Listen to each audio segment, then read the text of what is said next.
आज हम जिस मूवी की कहानी सुनेंगे इसका नाम रेस्ट इन पीस है। ये मूवी 2024 में रिलीज हुई है। मूवी के आगाज में हम सर्जियो नाम के आदमी को ज्वेलरी शॉप से एक नेकलेस खरीदते हुए देखते हैं। वो इसकी पेमेंट कार्ड से करना चाहता था, पर उसका कार्ड तो ब्लॉक कर दिया गया था, इसलिए वो अब दुकानदार को कैश देता है और साथ कहता है कि नेकलेस को अच्छे तरीके से पैक कर दो। अब वो इस नेकलेस को लेकर अपनी बेटी की बर्थडे पार्टी में चला जाता है। इसके पास इसका बेटा आता है और कहता है कि मुझे वॉशरूम जाना है। सर्जियो अपने बेटे को वॉशरूम ले जाता है और वहाँ पर उसे कहता है कि तुम अब बड़े हो रहे हो, तुम्हें मैनर्स सीखने चाहिए और जिंदगी में तुम्हें कभी भी मेरी जरूरत हो तो मैं हमेशा तुम्हारी मदद करूंगा। सर्जियो की बेटी अपनी बर्थडे पार्टी में अपने पेरेंट्स की बहुत तारीफ करती है कि उसे अपने पेरेंट्स पर बहुत फख्र है और उनको स्टेज पर बुलाती है और वो सब एक फैमिली पिक्चर लेते हैं। पार्टी में मौजूद एक आदमी सर्जियो को बहुत गौर से देखता है तो सर्जियो इसके जाने के बाद बहुत परेशान हो जाता है। इसकी तबीयत खराब होने लगती है। इसकी बीवी इसे डॉक्टर को चेक करवाती है तो डॉक्टर कहता है घबराने की कोई जरूरत नहीं। पार्टी में बहुत ज्यादा मस्ती करने की वजह से इसकी तबीयत खराब हुई है। पार्टी से फारिग होने के बाद सर्जियो की बीवी इसे पूछती है कि अब मुझे बताओ कि बात किया है, तो वो इसे बताता है कि हमारा बिजनेस कुछ अरसे से खसारे में जा रहा है। मैं इसी वजह से परेशान हूँ और मैंने बैंक से बहुत सा लोन भी ले रखा है अब जिसे मैं पे नहीं कर पा रहा। इसकी बीवी इससे पूछती है कि कितना लोन है तो वो बताता है कि बहुत से भी बहुत ज्यादा। इसके बाद सर्जियो अपनी फैक्ट्री जाता है तो इसके वर्कर इससे अपनी सैलरी का मुतालबा करते हैं। वो इनसे कहता है तुम लोग जानते हो कि आजकल फैक्ट्री के हालात ठीक नहीं, मैं तुम लोगों को पैसे नहीं दे सकता। इसका एक वर्कर उसे कहता है कि हम लोग कुछ नहीं जानते, तुम चाहे अपनी गाड़ी बेचो, अपना घर या फिर कहीं से लोन लो, पर हमें हमारे पैसे दो। वो कहता है कि सर्जियो तुम जानते हो हमारी भी फैमिलीज हैं, हमें भी अपने घर चलाने के लिए पैसे चाहिए। तो सर्जियो इस पर गुस्सा करता है और इसे वहां से जाने को कहता है। सर्जियो बहुत परेशान हो चुका होता है और अपने एक दोस्त से बात करता है कि मैंने लाइफ इंश्योरेंस भी ले रखी है और खुदकुशी के बारे में सोच रहा होता है। पर उसका दोस्त इसे कहता है कि इसके बाद तुम्हारी फैमिली का क्या होगा। तो सर्जियो उसे कहता है कि तुम ऐसा करो, मेरा घर खरीद लो और जितने भी पैसे तुम मुझे इसके देना चाहो दे सकते हो। आगे हम सर्जियो की बीवी को देखते हैं। इसका नाम एस्टेला होता है। वो एक डेंटिस्ट होती है और जब वो अपने क्लिनिक में अपना काम कर रही होती है तो उसे इसकी बेटी के स्कूल से कॉल आती है। वो कुछ डिस्टर्ब होती है और उसकी टीचर उसकी फीस के बारे में भी बात करती है कि आपने इसकी फीस पे नहीं की। एस्टेला उसकी टीचर से कहती है कि कोई मसला नहीं, आज इसकी फीस पे कर दी जाएगी। सर्जियो परेशानी की हालत में बैंक जाता है ताकि इसके लोन की इंस्टॉलमेंट देने के लिए उसे कुछ वक्त मिल सके, पर मैनेजर उसे कहता है कि तुमने अपनी बेटी की बर्थडे पार्टी तो कर ली है पर मेरी इंस्टॉलमेंट नहीं दी। तुम्हारे पास एक हफ्ते का वक्त है और मैं तुम्हें मजीद टाइम नहीं दे सकता। अगर तुम्हें खुद से और अपनी फैमिली से मोहब्बत है तो मुझे मेरे पैसे वक्त पर दे देना, और इसे जाने को कहता है। सर्जियो डिप्रेशन की मेडिसिन लेता है पर उसकी मेडिसिन भी खत्म हो चुकी होती है और जब वो स्टोर पर अपनी मेडिसिन लेने आता है तो स्टोर पर मौजूद लेडी इसे कहती है कि तुम्हारा नुस्खा बहुत पुराना हो चुका है, इसलिए मैं तुम्हें मेडिसिन नहीं दे सकती।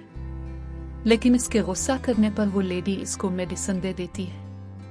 इसके बाद सर्जियो घर वापस आता है तो एस्टेला उसे आज की स्कूल की कहानी सुनाती है और उसकी बेटी इसे कहती है कि मेरी दोस्त ने झगड़ा शुरू किया था और वो मुझे कह रही थी कि तुम्हारे डैड स्कैमर हैं, उन्होंने मेरे फादर के साथ धोखा किया है, और कहती है कि हमारी लड़ाई के दौरान मेरा नेकलेस भी टूट गया है और वो नेकलेस सर्जियो को देकर चली जाती है। अब सर्जियो की बीवी इसे पूछती है कि तुमने बच्चों की फीस कब से नहीं दी, तो वो उससे कहता है कि मैं नहीं जानता। इस बात पर उन दोनों की बहस हो जाती है। अगले दिन सर्जियो गाड़ी में कुछ सामान रख रहा होता है तो एक गाड़ी इसके पास आकर रुकती है। इसमें बैठा आदमी इसको एक पैकेट देकर चला जाता है। इस पैकेट में सर्जियो की फैमिली की पिक्चर्स होती हैं, जिसका मतलब साफ था कि वो लोग जिनके पैसे सर्जियो ने देने थे वो अब इसको ब्लैकमेल करने पर उतर आए थे। सर्जियो अपने फ्रेंड की तरफ लंच करने के लिए जाता है। ये इसका वही दोस्त होता है जिसने सर्जियो के साथ इन्वेस्टमेंट की होती है, पर वो अब लॉस होने की सूरत में सर्जियो से अपने पैसे वापस मांग रहा था। लेकिन सर्जियो उसे कहता है कि अगर तुम मेरे साथ प्रॉफिट में बराबर के शरीक थे तो अब नुकसान में भी बराबर के शरीक रहो। और उसी बात पर उनकी अच्छी खासी लड़ाई हो जाती है। इसकी बीवी रात को उसे कहती है कि मुझे सब कुछ शुरू से बताओ और मेरे साथ झूठ मत बोलना। सर्जियो अपनी बीवी से कहता है कि मैंने ये सब तुम लोगों की खातिर किया है।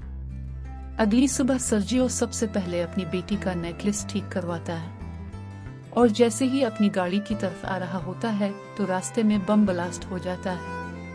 एस्टेला न्यूज़ देखकर सर्जियो की फैक्ट्री कॉल करके इससे बात करवाने को कहती है, पर वो तो आज फैक्ट्री गया ही नहीं होता। तो एस्टेला इसको ब्लास्ट की जगह पर ढूंढने के लिए जाती है। वो इसे वहां नहीं मिला तो वो सोचती है कि हो सकता है वो अपने आप को बचाने के लिए यहाँ से भाग गया हो। अब वो अपनी फैमिली के पास आ जाती है और बहुत रोती है। सुबह होने पर उसे कॉल करके बुलाया जाता है और उसे एक ऑफिस बैग दिखाया जाता है। वो बैग सर्जियो का ही होता है। आगे हम देखते हैं कि सर्जियो को होश आ रहा होता है। वो जमीन पर पड़ा होता है और हर तरफ धुआं ही धुआं होता है। सर्जियो हिम्मत करके उठता है। इसके सर में काफी गहरी चोट लगी होती है। डॉक्टर उसकी बैंडेज करता है और इसे मुकम्मल चेक करने के बाद कहता है, अब तुम ठीक हो और जा सकते हो। तो वो अपना हुलिया दुरुस्त करता है और बोट में बैठकर अपनी कंट्री से दूर एक जगह पर आ जाता है और वहां आकर जॉब करने लग जाता है। आज इसके बेटे का बर्थडे होता है तो वो अकेला ही इसे सेलिब्रेट करता है। और दूसरी तरफ एस्टेला को इसका भाई कहता है कि अब तुम्हें सर्जियो की लाइफ इंश्योरेंस को क्लेम कर देना चाहिए।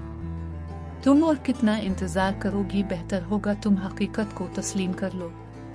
तो वो कहती है कि अगर सर्जियो इस बम ब्लास्ट में था तो उसके बैग के साथ उसकी बॉडी क्यों नहीं मिली। और अपने बच्चों के स्कूल जाती है और प्रिंसिपल से कहती है कि मैं अपने बच्चों की फीस नहीं दे सकती। प्रिंसिपल कहती है कि मैं समझ सकती हूँ, तुम फिक्र मत करो, तुम्हारे बच्चे यहाँ फंड्स की मद में पड़ सकते हैं। तो एस्टेला इस बात को सुनकर बाहर आकर बहुत रोती है और अब वो सर्जियो की इंश्योरेंस क्लेम कर देती है और इस आदमी के पास जाती है जिससे सर्जियो ने पैसे उधार लिए थे। पर वो एस्टेला से कहता है कि मेरा मामला सर्जियो के साथ है, तुम्हें मुझे कुछ भी अदा करने की जरूरत नहीं। तो एस्टेला इसका शुक्रिया अदा करते हुए वहां से चली जाती है। सर्जियो जिस आदमी के पास काम करता है वो उसे अपने घर पर क्रिसमस की पार्टी पर इनवाइट करता है। पार्टी के दौरान ही इसके बास को हार्ट अटैक आता है और उसकी डेथ हो जाती है। आगे हम बहुत सालों बाद का मंजर देखते हैं जब सर्जियो अपने बेटे को याद करते हुए उसकी 22वीं बर्थडे मना रहा होता है। इसने अपनी बास से शादी कर ली होती है और एक दिन वो मार्केट गया होता है तो उसे अपनी पुरानी वर्कर मिल जाती है। वो इसे जिंदा देखकर शोर करने लग जाती है। तो सर्जियो उसे समझाने की कोशिश करता है कि मैंने ये सब अपनी फैमिली के लिए किया है, प्लीज तुम किसी को मत बताना कि मैं जिंदा हूँ। और घर आकर काफी अपसेट हो जाता है। इसकी बास जो अब उसकी बीवी भी होती है वो इससे पूछती है कि क्या तुम मुझे बता सकते हो कि तुम्हारे साथ माजी में क्या हुआ था, मुझे लगता है कि तुम उसकी वजह से बहुत तकलीफ में हो। सर्जियो घर आकर फेसबुक पर अपने बच्चों की पिक्चर्स देखता है और काफी खुश भी होता है और उदास भी। इसकी बेटी के फेसबुक अकाउंट पर उसने एक वीडियो पोस्ट की होती है जिसमें वो कह रही होती है कि मेरी एक ख्वाहिश है कि मेरी शादी के मौके पर मेरे फादर मेरे साथ होते, लेकिन वो जहाँ कहीं भी हैं मैं उनको बहुत मिस करती हूँ और उनका दिया हुआ नेकलेस आज भी मेरे पास मौजूद है। सर्जियो ये वीडियो देखने के बाद बहुत रोता है और बहुत उदास हो जाता है। फिर वो अपनी कंट्री वापस जाने का फैसला करता है और वापस चला भी जाता है। वहां आकर वो अपनी फैमिली का पीछा करता है और उनके घर के सामने ही एक फ्लैट किराए पर लेता है। वो दूरबीन से अपनी फैमिली पर नजर रखता था और फिर उनका पीछा भी किया करता था और चोरी से उन्हें देखता भी है। अब सर्जियो तैयार होता है और एक लेटर लिखकर टेबल पर रखाता है और चर्च में अपनी बेटी की शादी पर आ जाता है। वो इसे दुल्हन बने देख खुश हो रहा होता है, पर साथ ही इसके साथ आने वाले आदमी को देखकर हैरान भी हो जाता है। ये वही आदमी था जिससे सर्जियो ने पैसे उधार लिए थे।